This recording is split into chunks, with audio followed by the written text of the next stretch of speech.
Tudo começou quando um servo desfigurado e a jovem filha de uma família nobre se apaixonaram secretamente. Embora fossem filhos únicos, valorizavam cada momento que passavam juntos. Mas a felicidade durou pouco, e a família da moça logo descobriu. O amor proibido os impediu, e eles imediatamente expulsaram o servo do palácio onde ele trabalhava. Abandonaram o pobre rapaz em uma floresta congelante durante um frio mortal. Sem dinheiro para comprar sequer um pedaço de comida para sobreviver e sem armas para se defender, o rapaz estava completamente indefeso naquele dia que marcou o fim dos tempos.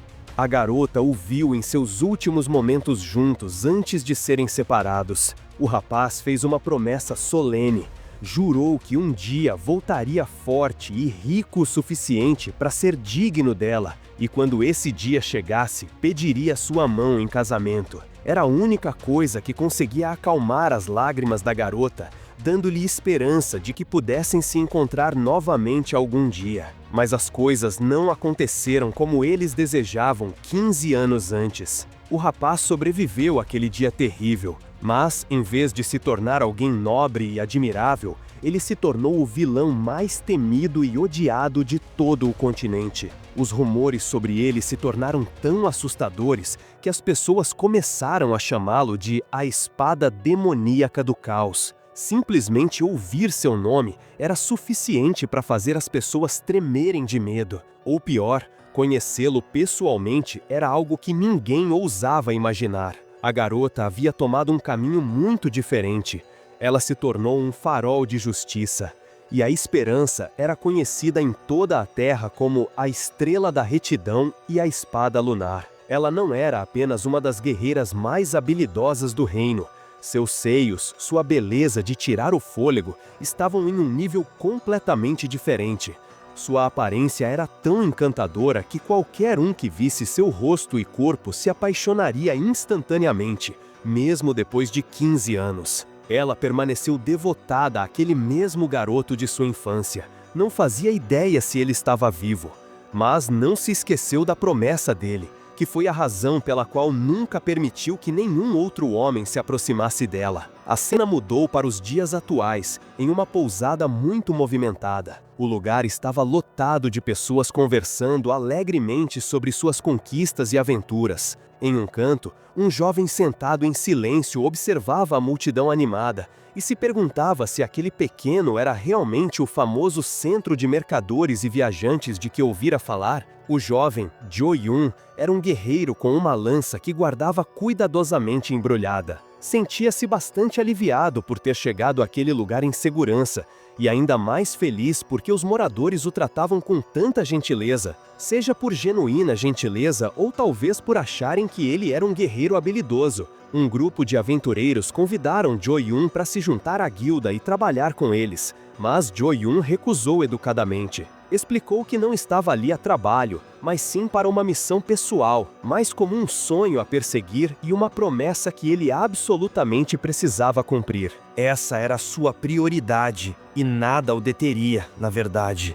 Ninguém queria impedi-lo. No entanto, um homem careca no grupo lhe deu um aviso sério. Ele disse a Jo-Yun para ter muito cuidado ao se movimentar pela área. Naturalmente, Jo-Yun ficou curioso e perguntou o que ele queria dizer com aquele ponto, com uma expressão assustadora no rosto. O homem explicou que havia um monstro perigoso à espreita perto da aldeia. Um homem sanguinário que caçava artistas marciais e carregava suas cabeças decepadas para aterrorizar os outros. Jo-Yun pareceu impressionado com a história de terror, mas a verdade era que ele não era nem um pouco estranho àquilo.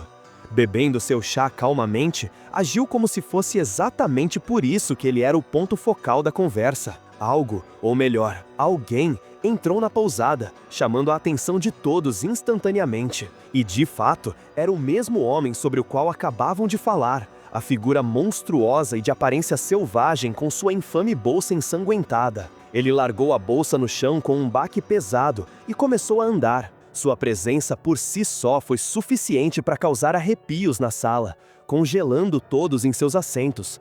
Todos exceto Jo-Yun, ou seja, ou ele não o conhecia ou não se importava com quem ele era. Os outros estavam apavorados, ousando apenas sussurrar entre si, imaginando se aquele era realmente o monstro de que falavam os rumores. Com um olhar irritado, o homem latiu para o atendente chamar o estalajadeiro imediatamente. Mas o atendente explicou, nervoso, que o estalajadeiro estava fora fazendo um recado e se ofereceu para ajudar com o que o homem precisasse enquanto isso, tentando. Para ser educado, o atendente pegou o que presumiu ser a bagagem do homem, pretendendo levá-la para um quarto silencioso até que o estalajadeiro retornasse. Assim que o atendente olhou para a mala, ele congelou, percebendo que não era nada do que esperava. Mesmo assim, decidiu carregá-la. Mas antes que pudesse fazer qualquer coisa, o homem agarrou sua mão, parando-o no meio do caminho.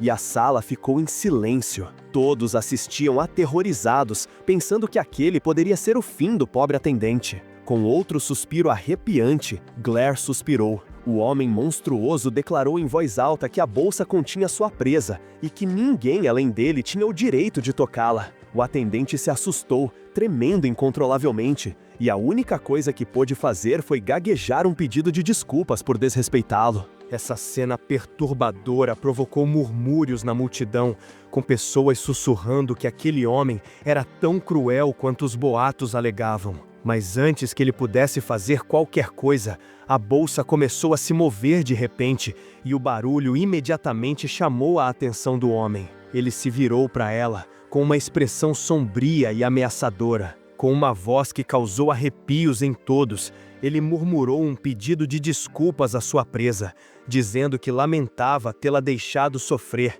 e que agora terminaria o que havia começado. No momento em que sua mão se estendeu para pegar a bolsa, alguém entrou em ação, detendo-o em seu caminho. Esse alguém era ninguém menos que Joe Young. Ele não se atreveu a deter o homem monstruoso. Ele se manteve firme e destemidamente o desafiou para um duelo de honra. A sala ficou em silêncio, em total descrença. Ninguém, nem mesmo o careca de antes, esperava por isso. Todos se perguntavam se Joe Young havia enlouquecido de repente. O homem monstruoso, com um novo ferimento no rosto, virou-se para Joe Young, seus lábios se curvando em um sorriso zombeteiro, seu tom transbordando de desdém enquanto zombava. Contra mim, Joe Young, ainda cheio de confiança, declarou ousadamente que estava ali para enfrentar o maior inimigo do mundo marcial, o responsável pelo sofrimento de todas as pessoas da região. E claro, ele estava falando daquele sujeito e de mais ninguém. Acrescentou que aquele era o sonho e o juramento que o levaram a vir até ali. Ouvindo o que parecia um discurso infantil, o homem feio e de aparência selvagem deu um sorriso irônico, antes de cair numa gargalhada alta o suficiente para ecoar por quilômetros. Soltando um suspiro pesado, o homem começou a explicar que não apenas Joe Young, mas todos os outros o haviam entendido mal. No entanto, antes mesmo de pudesse terminar a frase, Joe Young o interrompeu, zombando dele abertamente. Ficou claro que Joe Young acreditava que o homem estava apenas tentando inventar desculpas para evitar uma briga. Com um estrondo alto, Joe Young cravou sua lança no chão, mais uma vez declarando que tinha vindo até ali por um único motivo: encontrá-lo e lutar. Ele deixou claro que nenhuma desculpa seria aceita. Vendo o quão determinado Joe Young estava, o homem lançou-lhe um olhar, com uma expressão indecifrável, e disse: se for esse o caso, aceito seu desafio, mas preciso me preparar primeiro. Joe Young congelou por um momento, chocado com o que acabara de ouvir, estreitando os olhos. Imediatamente concluiu que seu oponente estava tentando escapar. Mas antes que pudesse insistir, a multidão explodiu em gritos como se ele tivesse enlouquecido. Todos insistiam que o infame monstro diante deles não era do tipo que fugia de uma luta. Aos seus olhos, um homem implacável como aquele, que não se importava se seus oponentes eram desonestos ou justos, jamais evitaria um desafio, especialmente de alguém como Joe Young. A multidão tentou impedir o garoto determinado de expressar suas preocupações e praticamente implorar para que ele reconsiderasse. Mas Joe Young não recuou. Ele havia feito um juramento, e nenhum medo ou aviso poderia abalar sua determinação. Ele sonhava em se tornar o maior, e para isso, precisava derrotar o homem mais temido do mundo marcial. Eventualmente, Jo Yuin concordou em dar ao seu oponente um curto período de tempo para se preparar, e o monstro desapareceu em uma sala próxima. A princípio, parecia que ele tinha ido se preparar para o duelo que se aproximava. Mas não foi o que aconteceu, pois o monstro se revelou. A figura de aparência cruel era na verdade Yu Hyol, o criado que havia sobrevivido estranhamente a todo esse tempo. Yu Hyol não estava se preparando para lutar. Na realidade, ele estava tentando desesperadamente ganhar tempo e encontrar uma maneira de escapar. Ele não veio àquele lugar para causar problemas. Ele só veio vender sua presa, que era apenas um pequeno javali que ele mal conseguiu caçar. Não havia nenhum artista marcial decepado, nenhuma cabeça, nenhum troféu horrível. Apenas um infeliz mal-entendido que saiu do controle. Yu Hyol nunca teve a chance de esclarecer os rumores que o rotulavam como o vilão mais perigoso do mundo marcial. A verdade era muito mais triste. Ele não conseguia nem usar seu poder interior para ser um artista marcial. Aquilo era devastador. Ele sabia disso melhor do que ninguém. Ele não passava de um guerreiro de terceira categoria, alguém com o equivalente a um potencial de erro. Será que as pessoas o julgavam apenas pela aparência e o colocavam em pânico? Encontrar uma saída para o duelo que ele não conseguia acreditar que estava sendo forçado a travar.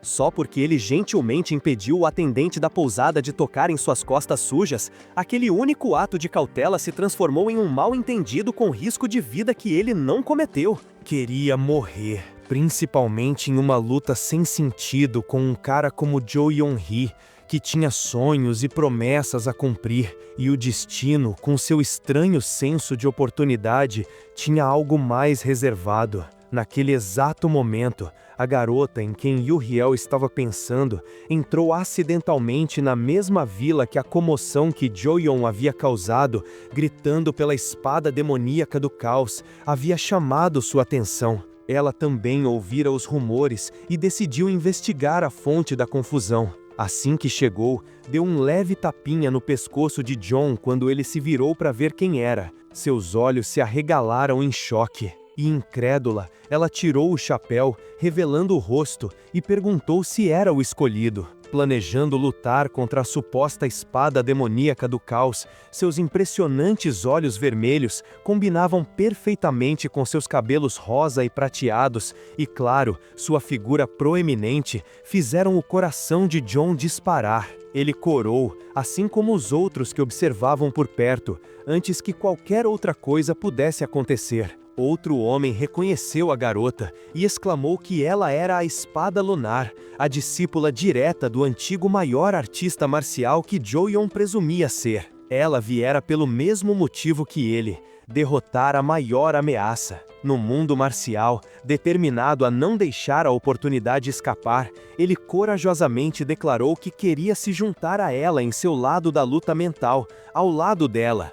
E derrotá-la não seria apenas uma honra, mas também uma chance de ganhar fama e reconhecimento. Seola, por outro lado, finalmente entendeu a situação e não poderia estar mais feliz. O duelo e Jo-yeon não significavam nada para ela. O que importava era que ela finalmente havia encontrado a pessoa que procurava, seu amante, depois de 15 longos anos. Ela mal podia esperar mais um momento para vê-lo novamente. Jo-yeon, confuso, interpretou mal a reação dela e pensou que ela estava impressionada com sua coragem e desejava derrotar a espada demoníaca, que o mal-entendido o fazia sentir. Ele havia sido escolhido pelo destino, talvez até mesmo como seu parceiro romântico, e começou a sonhar acordado, sugerindo mais uma vez que formassem uma forte aliança após o duelo e viajassem o mundo juntos. Enquanto isso, lá dentro, o caos crescia para ele. Ele ainda tentava encontrar uma maneira de evitar a luta, completamente alheio ao que acontecia lá fora. Concluiu que relatar a situação às autoridades era a opção mais sensata, principalmente porque os duelos eram estritamente proibidos por lei. Ele decidiu isso como um cidadão responsável. Essa foi sua melhor jogada. Mas assim que decidiu, a parede de madeira subitamente se rompeu, cortada pela espada. Antes que alguém fizesse uma entrada dramática, o garoto apavorado pulou para um canto tremendo e tentando se proteger. E claro, era Jo-yeon. Vê-lo fazia Hyol gritar em pânico absoluto, convencido de que sua vida estava prestes a acabar. Antes mesmo de ter a chance de se casar com Seola, que se arrastava para trás, tentou freneticamente adiar o inevitável. Implorou por mais tempo. Afirmou que não estava pronto, era uma sala privada. Jo-yoon não tinha o direito de entrar, mas, inesperadamente, uma voz interrompeu sua divagação. Entrou na sala e anunciou calmamente que finalmente o havia encontrado. O garoto ficou sem palavras, seja por rever o amor de sua vida ou por perceber que foi ela quem havia quebrado a parede momentos antes. Tudo ficou claro em um instante. Não foi Jo-yoon quem havia quebrado a parede. Era Seola, usando seu corpo inconsciente como ariete. Ela fez questão de mostrar o que acontecia com qualquer um que desrespeitasse a amada das espadas lunares. Jogando o corpo inerte de Jo-yoon no chão, Seola se virou para Hyo e começou a se aproximar dele. Ela declarou orgulhosamente que havia se tornado uma das artistas marciais mais fortes do continente, e agora tinha dinheiro mais do que suficiente para começar uma vida perfeita para ambos. E o dinheiro não era herdado, ela havia ganhado cada moeda sozinha. Ela se aproximou, fitando nos olhos daquele que amava, o garoto que o mundo chamava de espada demoníaca do caos. Mas nem seu título infame, nem sua condição lamentável mudaram seus sentimentos. Sem hesitar, Seola o olhou nos olhos e o pediu em casamento. Seola declarou corajosamente que nada, nem ninguém poderia impedir seu casamento agora. Ao contrário do que os de fora poderiam esperar, um confronto dramático e explosivo entre a maior heroína, a Espada Lunar, e o vilão mais temido, a Espada Demoníaca Caos. Dentro da residência, o clima era surpreendentemente calmo, mesmo que o desavisado não reconhecesse Seola. Nem mesmo quando lembrado da promessa passada, ele simplesmente apontou para a porta atrás de si, sugerindo que a espada demoníaca do caos havia acabado de sair do quarto. Mas com o rosto estampado em cartazes de procurados, ela rapidamente percebeu uma desculpa tão patética. Quando ela não respondeu, ele decidiu aproveitar a oportunidade para escapar de resmungar desculpas e mencionar alguma tarefa urgente e repentina. Ele começou a se dirigir desajeitadamente para a saída. Antes que pudesse sair, Seola gentilmente pegou sua mão, parando-o. Pensando que poderia ser o fim para ele, em vez de machucá-lo, ela fez algo inesperado. Ela tirou a luva dele e colocou a mão dele suavemente em sua bochecha. O calor de sua pele desencadeou uma onda de memórias. Era como ele costumava demonstrar afeto. E embora fosse ela quem guiava o gesto, isso ainda a fazia corar, como há muito tempo, quando ela calmamente pediu que ele a dissesse. Nomeia-a novamente, lentamente. Sua memória se agitou. Ele olhou para ela e perguntou hesitantemente se ela era Lady Seola. A compreensão o atingiu como um raio. Todas as memórias de seu amor secreto, de ser um servo faminto vendido à sua nobre família, tratado com compaixão e até mesmo carinho por sua filha mais nova, voltaram à tona. Antes que ele pudesse se demorar muito no passado, a realidade retornou. Ela ainda estava perto dele, não mais uma jovem, mas uma mulher adulta mais bonita do que qualquer outra que ele já conhecera. Apesar de reconhecê-la, Hyo se sentiu profundamente desconfortável sentado tão perto. Seola quebrou o silêncio. Ao perguntar por que ele não havia tocado no chá, assustado ele agradeceu e disse sem jeito: "Ele bebeu, atacando minha senhora por hábito." Aquela formalidade escureceu. Sua expressão o lembrou da promessa que fizeram. Ele não deveria chamá-la assim. Hyo não pode mais chamá-la de Senhora Seola. Tentou chamá-la de Lady Seola, mas ainda parecia distante. Finalmente, corando e tímido demais para olhá-la nos olhos, ele disse suavemente o nome dela e admitiu que estava feliz em vê-la novamente. Aquela única frase iluminou seu rosto, transformando-a na garota alegre de suas memórias. Sua alegria era evidente. Ela sorriu e respondeu que estava ainda mais feliz em vê-lo naquele momento. A notícia avassaladora começou a tomar conta de seus pensamentos, enquanto ele tentava reprimir suas imaginações selvagens. Para se distrair, apontou para a espada dela e perguntou se ela realmente havia se tornado uma artista marcial. Ela confirmou com orgulho. Havia trabalhado incansavelmente para atingir seu nível atual, tudo pelo bem de quem ela amava. embora Riol não tenha respondido. Como se lembrasse da promessa, a lembrança dele gritando seu voto de se tornar forte e rico o suficiente para se casar com ela, permaneceu queimando no coração de Seola. Riol compreendeu o que ela queria dizer, e Seola, por sua vez, ficou boquiaberta de choque. Ele se lembrava da promessa o tempo todo, e só se surpreendeu que ela também se lembrasse. Ela contou como o encontrou, instigada por rumores sobre a espada demoníaca do caos, cujo nome fazia Riol visivelmente estremecer, esperando perguntas ou provocações. Mas Seola não mencionou isso diretamente. Em vez disso, mencionou os rumores sobre a espada demoníaca assediando mulheres e pulando o pagamento das refeições. Isso alinhava com o comportamento que Riol costumava exibir como um servo travesso. Seola então pegou a mão suja dele na dela e declarou firmemente que não se importava com a forma como o mundo o via. Se era cruel, odiado ou um pouco pervertido, isso não significava nada para ela. Ela ainda o amava exatamente como ele era. Só havia uma coisa: ela queria se casar com ele e começar uma família juntos. Ao contrário de Seola, que parecia ansiosa para fazer o vuki-vuki com nosso prota, se casar com ele e começar uma família o mais rápido possível, Riol não estava a bordo. Ele não estava pensando em casamento de jeito nenhum.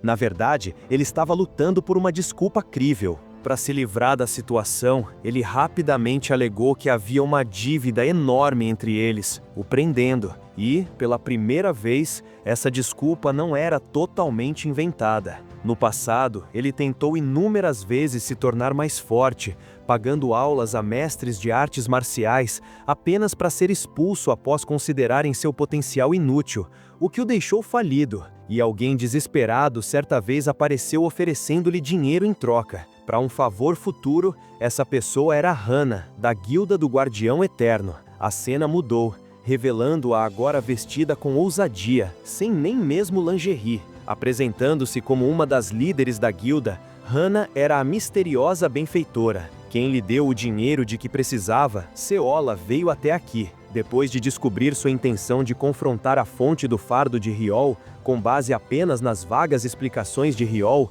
Seola imediatamente acusou Hana de explorar homens pagando suas dívidas e em seguida controlando-os. Hana, genuinamente confusa, não entendia por que ela estava sendo acusada. A verdade era mais constrangedora. Ela era essencialmente uma sugar mummy que o sustentava. Em troca de tomar emprestado seu título infame, Riol, enquanto isso, arrependia-se de ter envolvido Hana na confusão dele. Ela foi a única pessoa que não o odiava nem o julgava. Ela pagou a dívida dele e o mantive vivo sem nenhuma exigência real. Mesmo assim, Riol acredita que Seola tinha a ideia errada de que ela achava que ele havia se tornado forte e bem-sucedido como prometido. Ele temia o que aconteceria se a verdade fosse revelada depois que se casassem. Imaginar as consequências, as surras, os interrogatórios e a decepção o levou a inventar a desculpa esfarrapada e o desespero. Ele arrastou Hana para a confusão. Ela olhou para o rosto mudo e suplicante dele e imediatamente entendeu o que ele queria. Com sua intuição aguçada, ela imaginou que Riol esperava que ela exagerasse a dívida. Para assustar Seola, para saber o valor exato que ele devia a Hana, considerando o quão alto ela poderia ir, finalmente, com total confiança, ela declarou que, para quitar a dívida, Seola precisaria pagar 10.000 moedas de ouro. Era exatamente o valor ridículo que Riol esperava. Ele disse que ele sorriu, acreditando que Seola não conseguiria tal quantia, especialmente para alguém como ele. Ele até sugeriu que todos fossem para casa e pensassem um pouco mais. Para o choque de todos, Seola de repente tirou uma enorme bolsa de ouro, tão grande que desafiava qualquer explicação. Como se tivesse surgido do nada, a bolsa estava cheia de ouro suficiente para pagar toda a dívida. Riol e Hana ficaram paralisados, com os olhos arregalados, incapazes de acreditar no que estavam vendo. Seola se virou, visivelmente decepcionada. Seola percebeu, mas interpretou mal a dele. A reação dela, que achou que ele estava envergonhado por ela estar pagando sua dívida com gentileza, tranquilizou-o. Como eles iam se casar, ela disse que não haveria mais nada dele ou dela. Tudo seria compartilhado. Para piorar a situação, acrescentou que nada seria gasto nele. O que era sempre desperdiçado, suas palavras gentis o atingiram como uma flecha no coração. Ele se sentiu exposto, indigno do amor dela e incapaz de fugir. Enquanto isso, Hannah olhava para a montanha de ouro em silêncio atordoada, percebendo que excedia em muito o que ela havia pedido.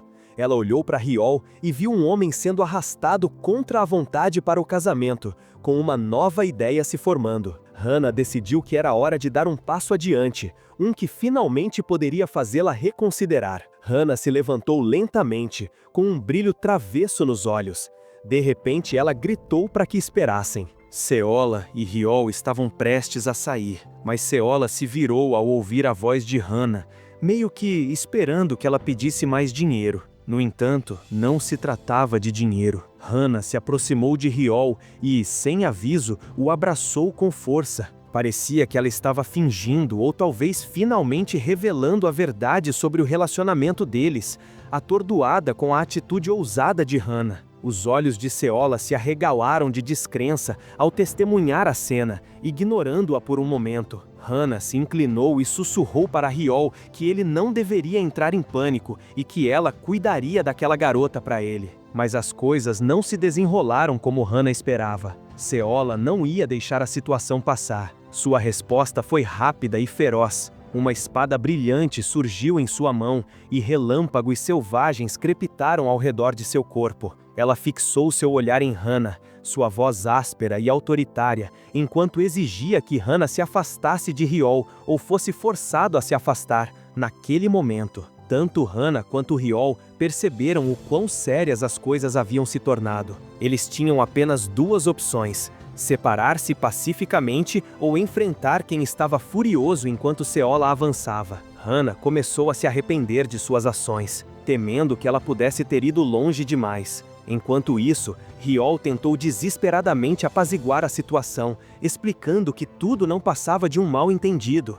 Mas Seola ignorou os apelos, continuando a avançar e insistindo para que ficassem separados. Seus olhos deixavam claro que ela não estava brincando e que poderia machucá-los de verdade. Em pânico, Hiol tentou apelar para as emoções dela, dizendo que ela era alguém importante para ele. "Fique calma, Seola. Você é alguém muito importante para mim." Aquela única frase pareceu funcionar como mágica, interrompendo sua raiva imediatamente. Ele a trouxe de volta ao seu estado normal. Hiol se sentiu aliviado, sabendo que eles escaparam por pouco do perigo. Mas, embora sua raiva tenha diminuído, o coração de Seola permaneceu partido. A ideia de que aquele que ela amava a havia traído com uma sugar mommy a destruiu. Hiol queria explicar a ela que não havia amor entre ele e Hannah, mas Seola não queria ouvir suas desculpas. Sem dizer uma palavra, ela se virou e caminhou em direção à porta. Hiol correu atrás dela tentando explicar tudo, mas ela o ignorou completamente. Hannah, por outro lado, parecia satisfeita. Em sua mente, tudo tinha dado certo. Ele se virou para ela, chocado. Embora não tenha dito uma palavra, sua expressão demonstrava claramente que magoar Seola nunca foi sua intenção. Hannah voltou casualmente ao seu assento e começou a falar sobre suas experiências. Como líder de guilda e mercadora, para ela não era uma solução pacífica, mas era eficaz. Afinal, esse era o único motivo pelo qual Hiol tinha ido até lá, para impedir um casamento indesejado. Mesmo assim, ele se sentia tomado não pela alegria, mas pela culpa. Em outro lugar da vila, a presença sombria da espada demoníaca do caos começou a espalhar rumores. Os aldeões não conseguiam ignorar a aura que o cercava, mas tudo era fruto da imaginação deles.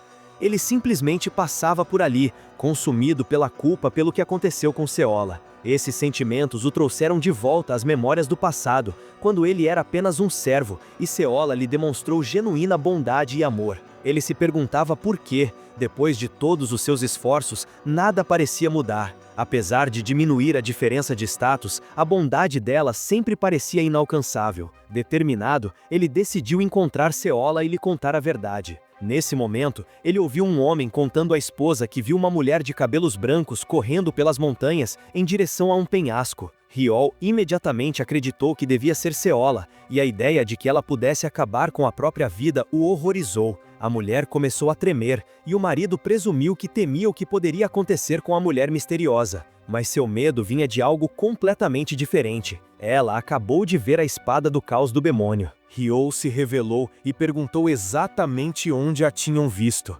Momentos depois, ele chegou ao penhasco descrito. Ofegante, ele olhou ao redor. Ansiosamente, seus olhos pousaram em uma figura na beira do penhasco, acreditando que fosse Seola. Ele correu e a abraçou por trás, gritando que se casaria com ela se ela reconsiderasse tirar a própria vida. Para seu choque, não era Seola, era um avô de 200 anos.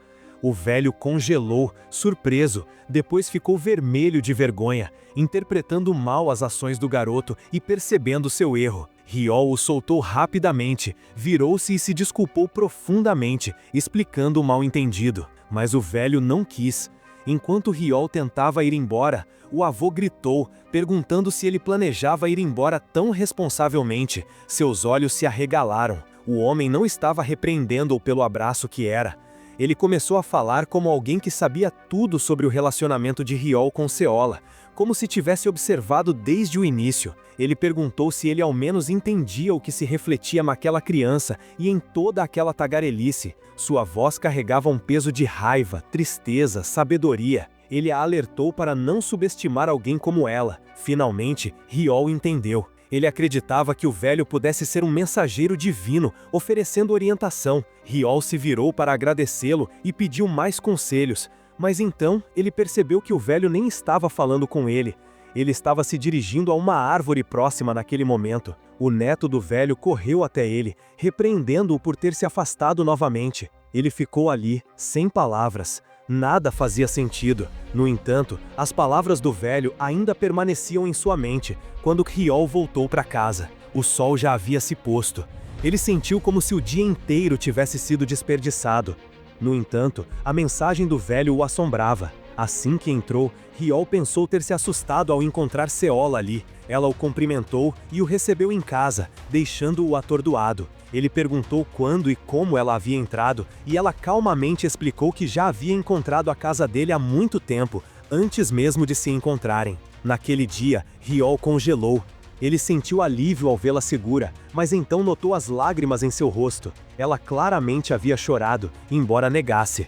Era perceptível, e ele a apertou gentilmente. Percebendo o quanto ela havia se sentido magoada, ele explicou tudo sobre Hana, deixando claro que era apenas um mal-entendido, mas Seola já tinha descoberto. Ela não estava magoada por achar que ele a estava traindo. Estava magoada porque ele chegou a tais extremos só para evitar se casar com ela. Foi isso que realmente partiu seu coração. Ele ficou paralisado, sem palavras. A voz do velho ecoou novamente em sua mente. Instando honestidade pela primeira vez, ele não mentiu, nem deu desculpas.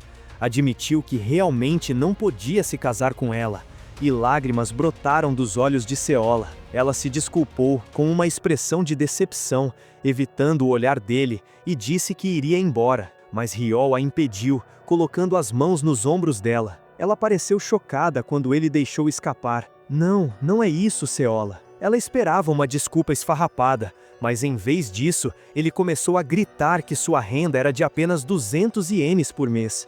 Não era nem o suficiente para se alimentar. Seola piscou, confusa. Riol continuou apontando para uma casa decadente e admitindo que só conseguiu alugá-la graças à ajuda de Hana. Sem ela, ele estaria dormindo nas ruas. Ele esclareceu que os rumores sobre ele eram falsos. Ele não era um herói nem um guerreiro poderoso. Apesar disso, ele nem sequer havia cumprido a promessa que fez a si mesmo. Não queria perder Seola. Implorou por outra chance, como no passado, e prometeu se esforçar mais para se tornar o homem que ela merecia. Sem pensar, puxou-a para um abraço apertado, provando que levava o futuro deles a sério. Seola congelou. Já haviam se passado mais de 15 anos desde o último abraço. O rosto de Yu Riol ficou vermelho de vergonha, mas ele sabia que essa medida era necessária. Para sua surpresa, funcionou. Seola concordou em esperar até que ele estivesse forte e rico o suficiente para se casar com ela. Deveria ter terminado ali. mas nenhum dos dois queria se soltar ainda. Então Riol fez uma tolice. Agindo por impulso, ele abaixou a mão e a tocou de forma inapropriada. Percebendo o erro, ele rapidamente se afastou, decidindo que seria melhor esperar até que estivessem oficialmente casados. Mas Seola agarrou-se a ele com força e de repente o empurrou para trás. Ele tropeçou, batendo na parede. Antes que ele pudesse reagir, ela se aproximou desconfortavelmente. Corando furiosamente, tentou impedi-la, mas Seola não pretendia recuar. Ela se aproximou, agora cara a cara, sussurrou: "Vamos fazer a cerimônia de casamento na frente dos nossos futuros filhos." A partir daí, os dois começaram a brincar como qualquer outro casal faria. Seus gritos brincalhões ecoaram pelo ar. Enquanto isso, um transeunte ouviu o barulho. Sem saber o que realmente estava acontecendo, ele presumiu que a espada lunar finalmente havia encontrado a espada demoníaca do caos, e eles estavam travando uma batalha épica. O boato se espalhou como fogo em brasa, exagerado e remodelado pela versão de todos sobre os eventos. Finalmente, a notícia chegou a uma garota de cabelo rosa, que parecia radiante com a notícia. Ela não estava sozinha. Outra mulher ao seu lado perguntou o que ela planejava. Para agir, a garota de cabelo rosa assentiu confiantemente, declarando que, já que uma das maiores estrelas havia caído, era sua hora de se levantar e deixar o mundo saber seu nome e o nome de sua guilda. Mais tarde, em uma manhã tranquila, Seola acordou lentamente após passar uma longa e maravilhosa noite com o suposto cara feio. Ela se sentou ajeitando o cabelo com um sorriso satisfeito no rosto, enquanto ocasionalmente olhava para a porta da casa onde ele ainda dormia profundamente. E ela se sentia mais feliz do que nunca, sabendo que sua busca pelo amor de infância finalmente havia terminado, ansiosa para que ele acordasse para que pudessem praticar mais técnicas de luta livre. Só de pensar nisso, ela sentiu um arrepio percorrer todo o seu corpo. Mas a paz daquele momento foi repentinamente destruída quando alguém apareceu do nada, gritando de raiva e chamando Riol de malandro feio e canalha. Naturalmente, Mamãe Seola mudou o humor instantaneamente. O homem furioso nem percebeu a presença dela, enquanto continuava gritando, claramente determinado a não ir embora até que o tivesse espancado até deixá-lo inconsciente. Apesar de saber que era a infame espada demoníaca do caos, o homem não demonstrou medo e gritou: "Não me esqueci que dia é hoje." Nesse momento, uma espada cortou o ar, parando-o no meio da frase. E, claro, era Lady Seola quem se aproximava, incapaz de suportar que insultassem seu namorado. Ela pressionou a lâmina contra o pescoço do homem, com os olhos frios e penetrantes, exigindo: "O que há de tão importante hoje que Riol não esqueceu?" O homem congelou, tremendo e sem palavras. Mas antes que ele pudesse falar, Seola respondeu com um sorriso irônico: "É o seu aniversário de morte." A palavra lhe causou arrepios. Ele ainda conseguiu gaguejar uma pergunta: "Quem é Riol?" Seola se inclinou em voz baixa enquanto sussurrou que era a dona da casa. O homem piscou, incrédulo, antes de revelar nervosamente que era o proprietário da casa, a mesma que Seola acabara de reivindicar como sua. Foi quando a realidade a atingiu com força. Ela tinha ido longe demais de novo, mas no fundo, sabia que era simplesmente quem ela era, e não havia como mudar isso. Vendo uma chance de acalmar a situação, o homem explicou rapidamente: "Estou aqui apenas para cobrar o aluguel, só isso." A cena mudou para a cozinha da casa. Seola de volta ao seu estado normal, cozinhando uma tempestade como uma chefe profissional preparando as refeições para o dia, enquanto a espada demoníaca do caos finalmente acordou completamente, alheio à visita do senhorio, que, no entanto, não tinha terminado, furioso não apenas pelo aluguel não pago de vários meses, mas também porque sua suposta esposa tinha acabado de tentar matá-lo. Além disso, esse mesmo homem era o estalajadeiro que o abrigava, e Lady Seola havia se transformado em uma zona de desastre. Agora, tudo parecia feito. Sentindo sua raiva, seus gritos, tudo isso, mas Riol, sempre engenhoso e completamente quebrado, tentou assumir o papel de vítima novamente, pedindo desculpas e alegando que não era realmente culpa dele. O proprietário claramente não acreditou em nada e deixou claro que um pedido de desculpas não era suficiente. Sua frustração só aumentou, até que ele avistou uma sombra familiar. Observando do canto, Seola estava parada, segurando uma faca afiada, seu olhar frio e focado como um predador avaliando sua presa. O proprietário imediatamente percebeu que seria mais sensato resolver as coisas sem mais problemas. Alguns momentos desconfortáveis se passaram antes que todos saíssem, sentando-se um de frente para o outro. Pronto para conversar, pressentindo e se abrindo, o senhorio inclinou-se em sua direção e sussurrou enquanto Seola se afastava. Quem era aquela louca? E o que ela queria dizer ao se chamar de dona da casa? Ele se assustou a princípio, mas logo se recompôs e explicou com confiança que ela era a mesma mulher sobre quem ele havia falado antes, aquela a quem ele serviu e a quem prometeu seu futuro. O feio senhorio lembrava-se vagamente da história. Ele não conseguia acreditar que alguém tão bonita tivesse escolhido viver com alguém como Ryo, mas o que realmente o chocou foi ter ouvido rumores perturbadores. Sobre eles, Ryo era o único que aparentemente desconhecia completamente essas histórias. Desde aquela noite mágica entre ele e sua gente, começaram a espalhar boatos desvairados, e como um estalajadeiro que falava demais, o senhorio já tinha ouvido a maioria deles.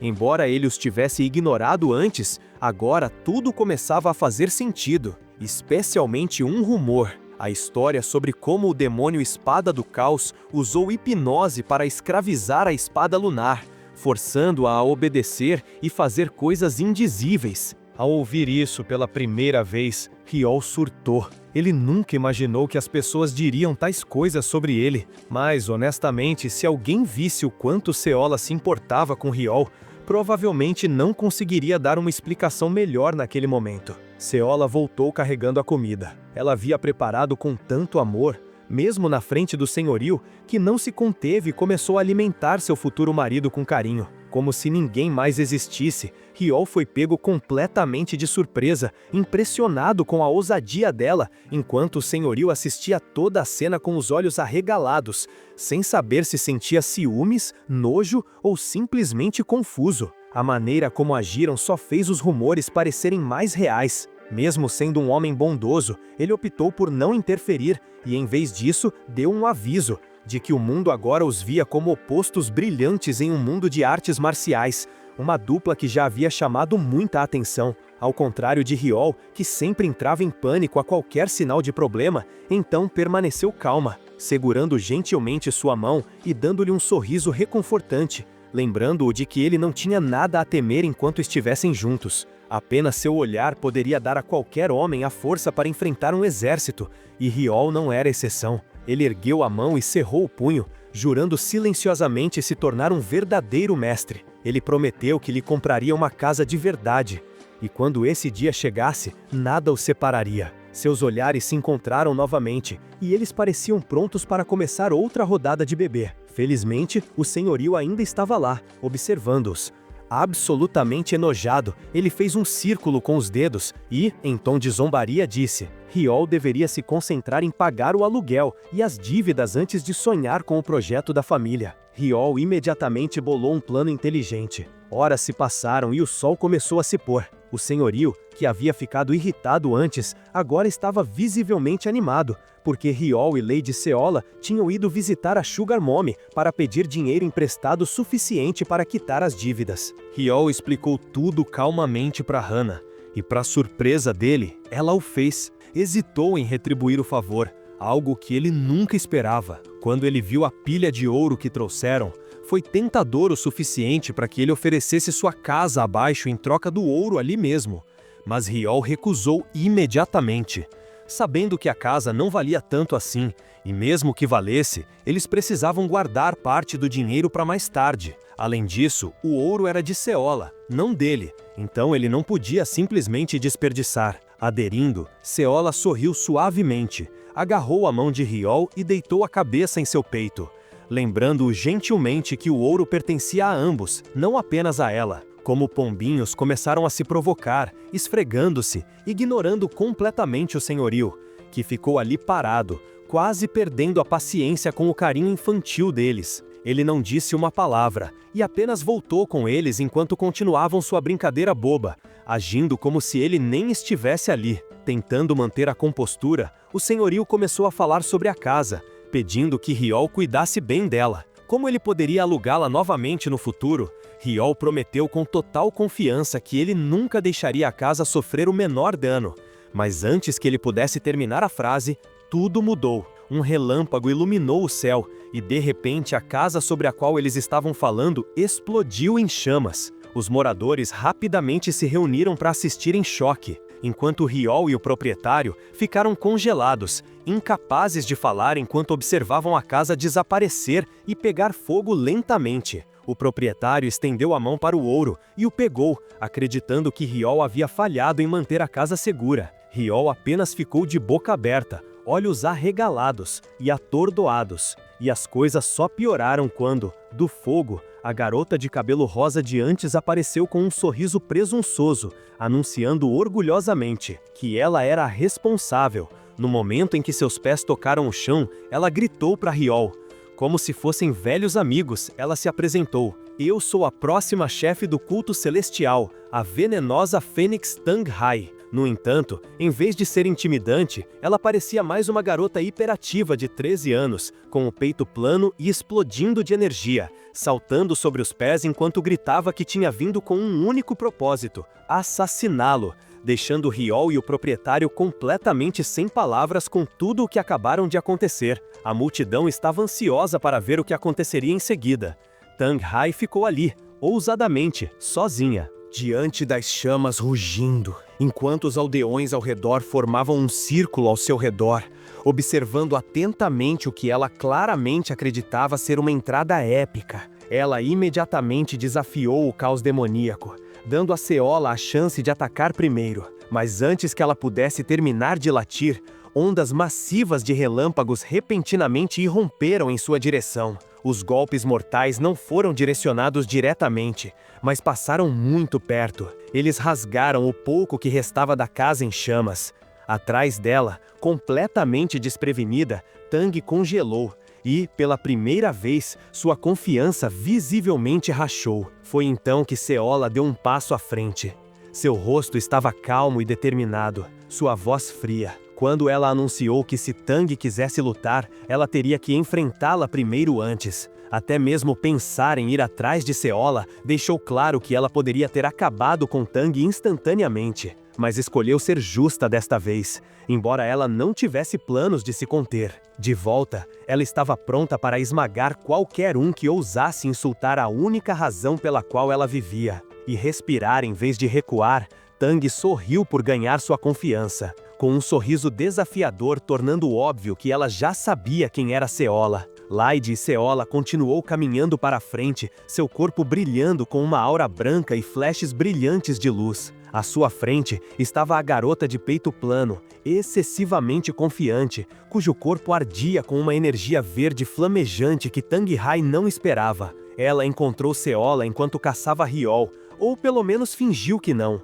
e ela ainda acreditava que Seola não seria tão difícil de derrotar. Seola parou um pouco irritada, enquanto Tang divagava como uma criança super excitada, decidindo de repente que já era o suficiente. Lançou seu movimento secreto determinada a encerrar a luta com um único golpe. Mas seu plano falhou instantaneamente. Ela acabou meio enterrada na terra, com apenas a cabeça e o peito para fora, completamente atordoada pela rapidez com que foi derrubada. Enquanto isso se desenrolava, os aldeões próximos trabalharam juntos para apagar as chamas. Riol não parecia se importar com os danos, ao contrário do senhorio, que agora exigia que Tang pagasse pela destruição que havia causado. Mas Tang, apesar de sua clara derrota, recusou-se a admitir qualquer coisa.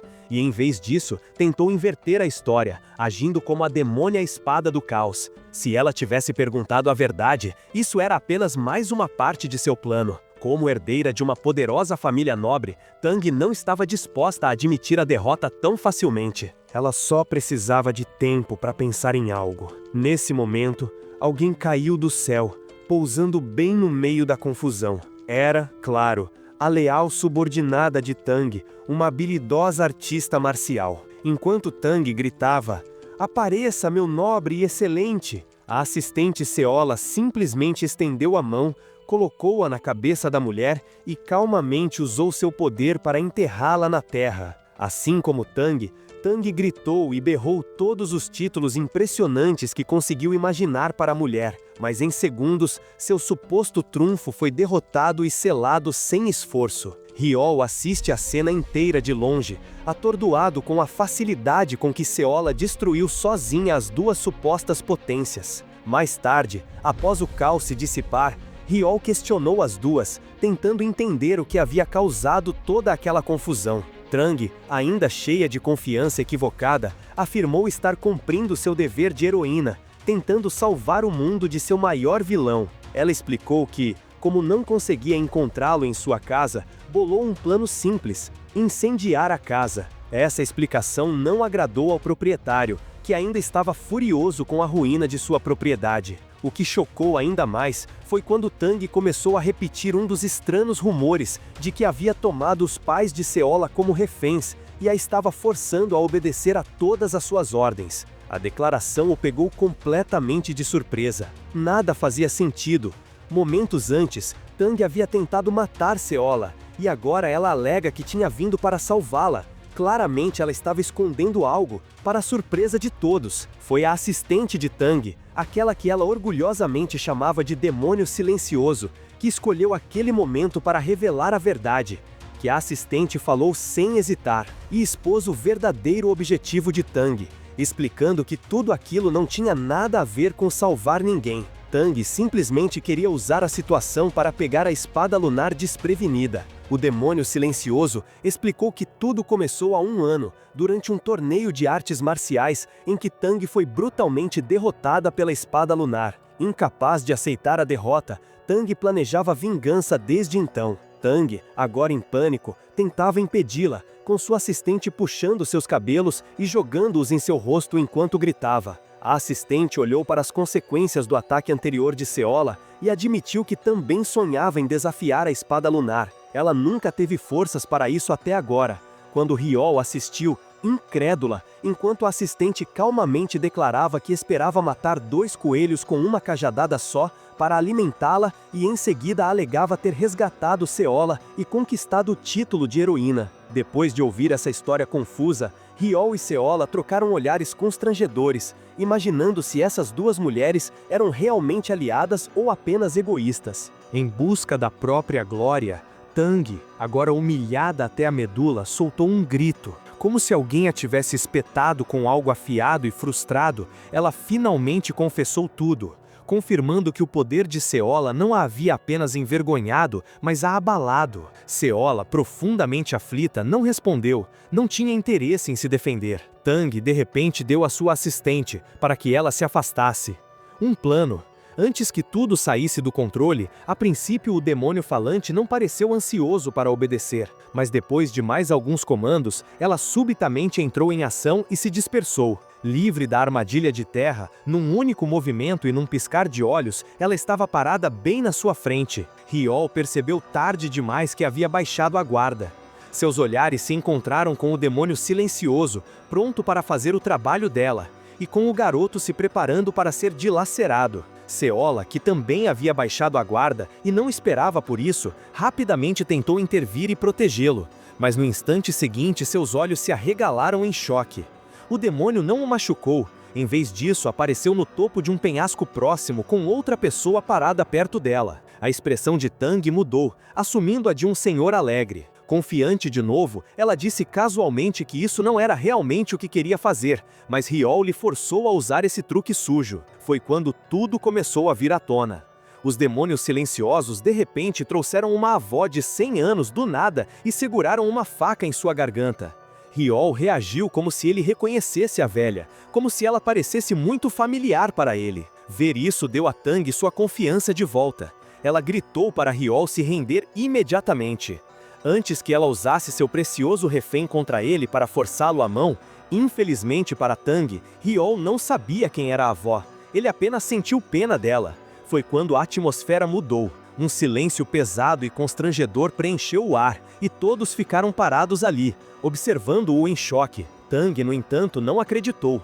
Pensou ela, a tal espada demoníaca estava apenas fingindo não conhecer a avó para não perder a vantagem e atacá-la. Ele coçou o rosto feio desajeitadamente e pareceu triste após um momento de hesitação, dizendo finalmente: "Minha mãe morreu quando eu tinha apenas 5 anos." Sem palavras, seus olhos se arregalaram e sua boca se abriu em descrença. Mas seu choque não durou muito, pois tudo se confirmou quando a avó de repente começou a gritar de raiva. "O nome do meu filho perdido é Johan, não Ryo", ela continuou, lembrando a todos. Assim que tudo pareceu se acalmar, Tang percebeu que tinha se atrapalhado seriamente desta vez. Ela decidiu criar uma grande confusão. Começou a gritar a plenos pulmões, reclamando por que Ryo não se importava com a segurança da mãe dele e por que ele não se rendeu. Ela não se conteve e, surpreendentemente, exagerou para Ryo. A avó decidiu cooperar com Tang e o demônio silencioso. De repente, começou a gritar por socorro, implorando como se sua vida realmente dependesse disso. Com as ações de Ryo, Ryo foi pego de surpresa e caiu direto na armadilha delas. Ele queria, desajeitadamente, pôr fim à loucura, mas ao mesmo tempo não queria se render. E jogar sua vida fora, foi aí que o plano de Tang começou a gerar comoção. Atraiu uma multidão enquanto as pessoas se reuniam para ver o que era todo aquele barulho e caos. As coisas rapidamente pioraram para Ryo, pois os espectadores começaram a julgá-lo duramente, dizendo coisas como: "Que tipo de pessoa não se importaria se sua mãe fosse morta, ou se importaria mesmo? Sacrificar a própria mãe só para se salvar?" Ryo sabia lá no fundo que a avó não era sua mãe. Ouvindo todas aquelas acusações ridículas da multidão, o plano de Tang acabou se revelando uma faca de 2 gumes. Alguns espectadores voltaram sua atenção para requestionar suas ações e zombar dela, chamando-a de esquisita. Assim como Tang achou difícil lidar com o julgamento e o ridículo, era karma para suas ações, e ela estava completamente impotente contra isso. Porém, sendo uma garota de 13 anos, de peito achatado e hiperativa, ela não suportava ouvir aqueles insultos lançados sobre ela daquela forma. Então, ela decidiu agir com um pouco de esforço. Ela puxou seu pequeno corpo meio enterrado para fora do chão. Assim que Tang se libertou, ela gritou, e o garoto se virou apenas para perceber que sua pequena encrenqueira estava solta novamente. Desta vez, Tang não estava com vontade de perder tempo com brincadeiras ou fazendo algum discurso infantil. Em vez disso, ela puxou um veneno, dardos vindos de sabe-se lá onde, e declarou que era hora de resolver tudo de uma vez por todas. Ryo ficou completamente atordoado. Ele mal teve um segundo para recuperar o fôlego antes que as coisas piorassem ainda mais. Sem hesitar, Tang lançou os 8 dardos de uma só vez, mirando diretamente em Ryo. E provavelmente em Seola também. Como esperado, Lady Seola bloqueou sem esforço, como se não fosse algo com que ela precisasse se preocupar. Mas o que Seola não percebeu foi que Tang só estava causando uma cena para chamar sua atenção. O verdadeiro perigo estava atrás dela. O demônio silencioso havia silenciosamente mirado dardos muito maiores neles. Lady Seola, apesar de tudo, conseguiu bloquear o dardo no último segundo, antes que ele a atingisse. Mas, infelizmente, esse não foi o único dardo. O demônio silencioso lançou outro, direcionado a Ryo, e ela não percebeu a tempo de bloqueá-lo, sendo completamente inútil. E, inábil, Ryo ficou ali parado, sem fazer absolutamente nada, nem tentou se esquivar. Ele simplesmente aceitou o dardo de braços abertos, mas no momento em que o atingiu, percebeu rapidamente que deveria ter pelo menos tentado se afastar. A dor era insuportável. Ao ver isso, Lady Seola ficou atordoada. Não conseguia acreditar no que estava testemunhando. O pensamento a atingiu com força. Seu futuro marido poderia realmente morrer porque ela subestimou seus inimigos. O dardo venenoso não atingiu apenas o garoto, mas o atravessou, como se fosse rápido como uma bala. Seola correu em sua direção e o pegou nos braços. Até o senhorio correu em pânico, com medo de que aqueles pudessem ser os últimos momentos do garoto. Seola não conseguia parar de se culpar por tudo. Convencida de que era tudo culpa dela, seus olhos se encheram de lágrimas de arrependimento, pensando que poderia ter salvado Riol se tivesse notado o ataque furtivo um segundo antes. Ela tinha certeza de que Riol estava acabado, e então, para seu choque, Riol disse algo estranho. Ele não sentiu dor alguma, como se estivesse totalmente bem, só sentiu um pouco. Será que, ao ouvir isso, ela o abraçou com força e se sentiu aliviada por saber que seu namorado feio estava bem? Riol, sentindo-se melhor agora, retribuiu o abraço e se desculpou por fazê-la se preocupar. O senhorio, por outro lado, ficou paralisado, não por causa do abraço emocional, mas porque tinha absoluta certeza de que o dardo havia perfurado seu corpo. Por isso, ele não acreditava que estava bem. Tang estava ouvindo a conversa, mas decidiu destruir suas esperanças, dizendo que aqueles dardos estavam cobertos com o veneno mais diabólico, que ninguém sobreviveria ali parado com suas calças descombinadas. Ela ergueu um pequeno frasco de veneno e o chamou de veneno de 100 raízes perfumadas. Riol acreditou nela e ficou horrorizado ao perceber que era o veneno mais potente do clã Tang. A garota franzina explicou que o veneno já devia ter começado a se espalhar pelo corpo de Riol. Ela disse que, assim que atingisse o núcleo do corpo dele, ele morreria com a dor mais excruciante que ele jamais sentiria. Nada ainda, mas ele ficou paralisado em choque, imaginando como uma quantidade tão pequena de veneno em um único dardo poderia fazer tudo aquilo antes de matá-lo. Então, Tang revelou o último segredo arrepiante. Por trás do veneno, ela explicou que o motivo de ser considerado o mais mortal era porque se espalhava e se multiplicava usando energia interna. De repente, Riol entendeu por que ele não sentia dor, por alguém como ele com energia interna zero. O veneno era completamente inútil, como fumar um cigarro e esperar morte instantânea. Tang, no entanto, não sabia que ela havia presumido que tinha tanta certeza a ponto de ficar ali parada, esperando para vê-lo desmaiar e morrer a qualquer momento. Mas nada aconteceu. A única coisa que Riol sentiu foi uma leve ardência no local onde o dardo ou agulha o atingiu. Por outro lado, a criança pré-ativa não pôde deixar de se perguntar se ela havia calculado mal o momento ou algo assim, porque agora o veneno deveria ter pelo menos feito efeito. O proprietário correu para pegar algum remédio, só por precaução. Enquanto isso, a senhora Seola começou a chorar de novo, como uma criança, pensando que por causa do erro dela, Riol poderia estar morto agora. A uma pequena distância, Tang estava olhando para seu dardo ou agulha ou o que quer que fosse, se perguntando se ela havia esquecido de envenená-lo. Se não fosse esse o caso, então por que o veneno não estava fazendo efeito no cara que a olhava? A garota, excessivamente ansiosa, começou a se perguntar se havia usado algo diferente do veneno de seu clã. Para confirmar sua suspeita, ela decidiu testar. Bateu levemente o dedo indicador na ponta da agulha e levou apenas alguns segundos para Seola e Riol notar que havia algo seriamente errado com a garota excessivamente ansiosa. Aquela pequena quantidade de veneno que entrou em seu corpo com aquele toque foi suficiente para deixá-la em extrema agonia, exatamente o tipo de dor que ela esperava que Riol sentisse. Mas pelo menos agora ela tinha certeza de que o veneno estava funcionando perfeitamente bem.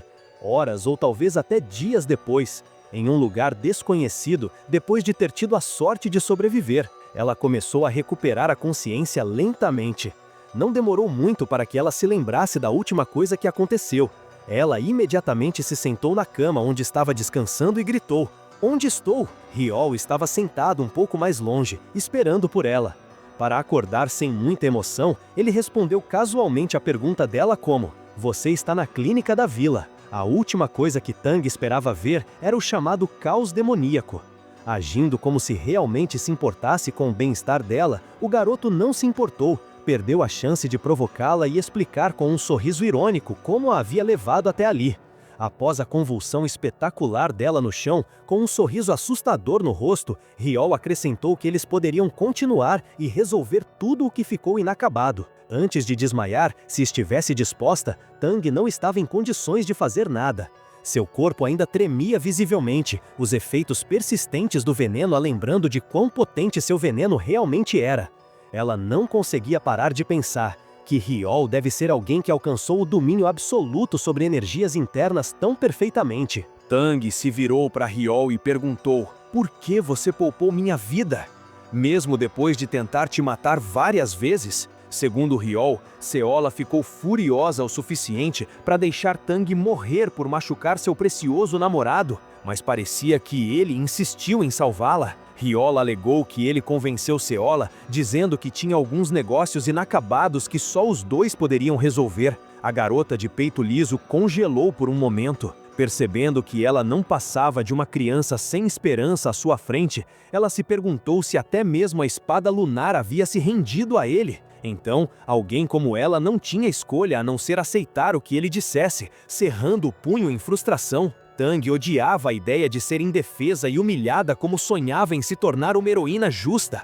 Mas ali estava ela, acabando como uma espécie de serva de um sujeito diabólico. Ainda com sua expressão mortalmente séria, interrompeu seus pensamentos e foi direto ao ponto, afirmando o que precisavam fazer a seguir. Mas no momento em que mencionou o nome de sua família e clã antes, ele não conseguiu terminar. Tang interrompeu. Ela poderia parecer uma criança impulsiva, mas ela não ia deixar a família levar a culpa por suas ações, anunciou isso com firmeza. Assumiria pessoalmente toda a responsabilidade. Para qualquer coisa que Hyo quisesse que ela fizesse, era quando Hyo não se continha e dizia isso sem rodeios. Ela lhe devia 10.000 moedas de ouro pela casa incendiada e mais um pouco por todo o problema que causou. Sem pensar duas vezes, concordou, pensando que poderia facilmente reunir o ouro e pagá-lo. Mas aqui está o problema. Havia um grande problema. Hyo queria que o primeiro pagamento agora ficasse pendurado na outra mão. Não tinha nenhuma única moeda de ouro para renomear, então decidiu ser criativo. Lá, ele sugeriu que ela poderia fazer algo em vez disso se realmente quisesse pagar a dívida mais rápido. E não era aquele tipo sujo que Hyo pode estar pensando, seu safado. Em vez disso, eles foram para a casa de hóspedes do senhorio, onde Tang estava presa trabalhando como atendente para ele. Ela teria que continuar lá tempo suficiente para saldar sua dívida. Antes que ela pudesse ir agora como uma garota nobre e uma artista marcial, Tang lutou muito com seu novo emprego. Na maior parte do tempo, era um pesadelo que ela não conseguia parar de reclamar com Hyo sempre que podia. Ela nunca imaginou que a espada demoníaca a arrastaria para algo assim, trabalhando para pagar sua dívida. Em sua cabeça, ela achou que Hyo e a esposa estavam planejando fazer algo proibido ou sinistro com o corpo dela. Mas não, era só a imaginação dela correndo solta. Ela acordou do devaneio. No momento em que alguém gritou para chamar os convidados, eles precisavam de atendimento no segundo andar. Antes que Tang pudesse reagir na frente de todos, como se eles nem existissem, Seola se jogou sobre as pernas e apoiou a cabeça no peito dele. Ela pareceu um pouco desconfiada de que Tang pudesse estar tramando algo suspeito ou planejando machucá-lo de alguma forma. Mesmo quando Hyo mandou ela ir embora, ela recusou categoricamente. Mas, por outro lado, explicou calmamente que ele não achava que Tang tentaria algo. Ele acreditava que ela não iria a lugar nenhum, ou faria qualquer coisa para machucá-lo. Ela já havia admitido seu erro e estava disposta a fazer as pazes. Mas pelo jeito que ele estava agindo, como se mal conseguisse se conter, deixando claro para Seola que algo o estava incomodando. Por uma fração de segundo, Seola se perguntou se talvez seu peso o estivesse incomodando. Ela tentou se levantar e voltar para seu assento. Mas antes que ela pudesse, Hyo envolveu o braço dele em volta da cintura dela e a impediu. Mesmo um pouco envergonhado, ele não se conteria em confortar o amor da sua vida em público. E assim, do nada, os dois voltaram a agir como adolescentes apaixonados, se esfregando e se acariciando como se não houvesse mais ninguém no ambiente. Ninguém por perto aguentava assistir aquela cena, mas o senhorio e Tang eram as exceções. Ficaram ali parados, imaginando como aquela deusa adorável podia estar tão apaixonada por aquele sujeito feio e imprestável. Enquanto isso, em uma cidade do outro lado do país, a assistente de Tang abria caminho ruidosamente por entre um bando. Sentindo-se absolutamente miserável por causa do calor, mesmo sendo primavera. A temperatura estava insuportável para ela, até revelar seu segredinho. Ela estava escondendo sua verdadeira identidade sob uma máscara perfeitamente confeccionada esse tempo todo. Mas como ninguém naquela cidade a reconheceria de qualquer maneira, e para se refrescar, decidiu tirá-la assim que se sentisse muito melhor. Ela imaginou que poderia descansar ali por um tempo, antes da próxima vez que cruzasse seu caminho com Lady Seola, um momento que mal podia esperar para vivenciar novamente.